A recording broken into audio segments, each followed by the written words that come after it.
how can what we've talked about in previous videos, such as practicing meditation and awareness and gratitude, etc., how can those be incorporated to identifying your fear of failure or the stresses of failure? Are there ways that meditation or gratitude or even whatever else we've talked in the previous videos can decrease your stress of failure?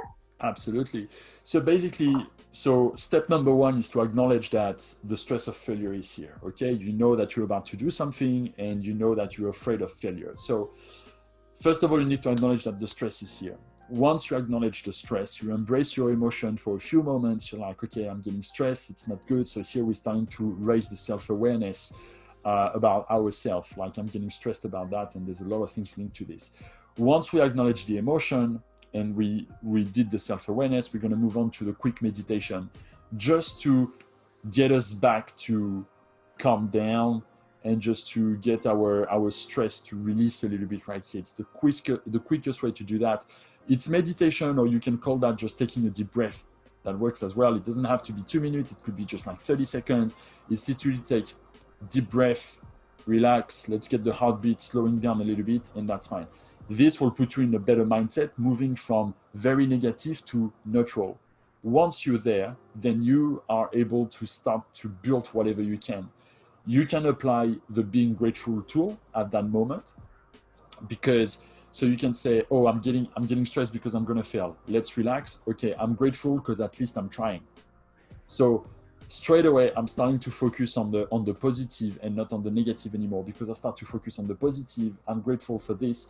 Then I can start to say, okay, what can I do then? What is my action plan that I can do to reduce that stress? So you see, when we start to put all the pieces together, it could lead you very quickly. And that whole process here takes, it can take 2 minutes up to 5 minutes. It doesn't have to take very long. That's something that can go kind of instantly. It's always the same. The more you're going to practice it, the better you're going to become at it, the faster you're going to become at it, the faster you're going to be able to pull yourself out of those negative thoughts and straight away jump on the most important piece, which is the action plan. Action, action, action, action. The more you act, the less stress you have. Because when you act, basically you're trying different things and all that, and there's something to learn out of the process. So switching the perspective right here is the big point. Do you think that when people are stressing about failure in one particular aspect of their life, can it affect all other aspects? 100%. The power of stress is, it's insane. Like, basically the stress, the effect of the stress on your body, it reduces the size of your brain. Every time you stress, it actually puts pressure on your brain and it reduces the size of the brain. That's literally what's happening.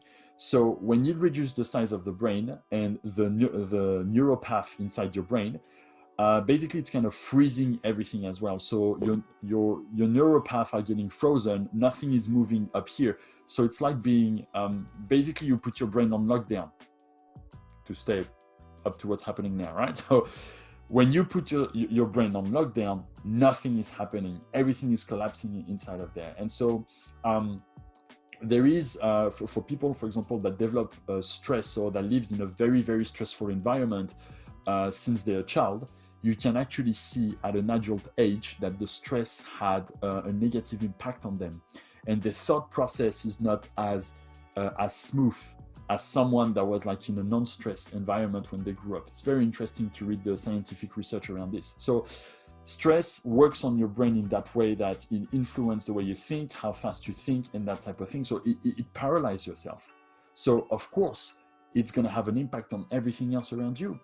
If you stress about a project, it's going to have an impact on your personal life. It's going to have an impact on when you interact with your family and all that type of things, right? So although you might have some escape route, which are, for example, I'm getting stressed, I'm going to go for a run. I'm getting stressed, I'm going to go to the gym. I'm getting stressed, I'm going to go watch a movie.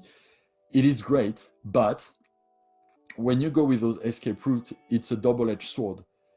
Either it's going to help you to unlock the door to go the right path because you get your mind out of it. And when you come back to it, you're able to switch your perspective and you're able to get rid of that stress. Either you just put your stress on pause, you're having fun, and then you go back to it. But when you go back to it, it's like same like when you're at work, you go on holidays and you're getting back to work, you're like, oh, I was actually good on holidays, I don't want to go back to work, right? So it doesn't feel great to go back to work, kind of. It's exactly the same for stress. It is actually the second wave of stress that you're going to experience might be harder, might be more difficult, and it's not going to get you out of it. It's going to get you further down, further down, further down, further down, further down. And this is what leads to depression. Is the fact that people entertain their brain, put everything on pause, but never deal with it. But because they don't deal with it, it still stays somewhere and it grows bigger and bigger and bigger. So when they come back, the monster has getting bigger and bigger and bigger. Have you ever coached or heard of someone who was so overcome by the stress of failure that they couldn't overcome it? Yes, very common. Very, very, very common. It is basically when they have the stress of failure and they can't overcome it, they don't do anything at all. They don't do anything at all. They're like, I'm not good enough. I'm not good enough to do this. I'm not good enough to do that. I'm good at nothing. Actually, it's not even I'm good enough. They just say out loud, I'm good at nothing, and I'm never going to get over it. So when you work with someone like this, it takes time, it takes effort, and you have to be consistent. And you really need to be behind them, but you need the support of the people around them, because when you reach that stage that you have so much fear of failure that you cannot overcome it, the people around you are not supporting you anymore. At some point they just kind of gave up, you know what I mean? So it's interesting, that type of coaching, because you don't coach just one person, you actually coach a group of people to support that person in the middle, because they need to be here for him. Because that's what you need to have people around you to support you.